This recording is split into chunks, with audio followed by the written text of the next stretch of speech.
హైదరాబాద్కి వచ్చేటప్పుడు ఫుడ్ మధ్యలో తిందాం అనేసి ఫుడ్ అంతా ప్రిపేర్ చేసుకొని వచ్చా. కానీ చాలా ఫాస్ట్గా వచ్చేసాము, తొందరనే వచ్చేసినాం అనేసి ఇంటికెళ్ళే తిందాం అనేసి ఇంటికే తీసుకొచ్చా. Fried rice,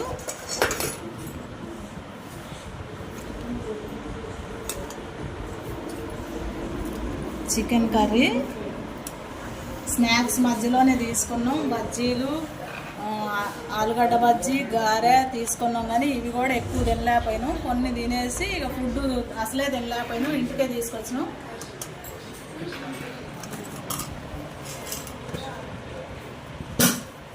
raita, 2 hot ప్యాకులకి rice పిల్లలకు కూడా తీసుకొచ్చా. ఇక్కడ కూడా పిల్లలు ఉన్నారు కదా తింటారనేసి మంచిగా ఫుడ్ అంతా ఇక ఇంటికి వచ్చిన తర్వాత పిల్లలు అయితే ఫుల్ హ్యాపీగా ఫీల్ అయ్యారు. అమ్మ భలే తెచ్చినవి అన్నీ వండుకొని మేము వండే పని లేకుండా చాలా హ్యాపీగా ఫీల్ అయ్యారు. పిల్లలకు మనం సొంతగా ఫుడ్ ప్రిపేర్ చేసుకొని వస్తే మనకి హ్యాపీనెస్ అది మాటల్లో చెప్పలేనంతలాగా ఉంటుంది. చాలా సంతోషంగా ఉంది నాకు.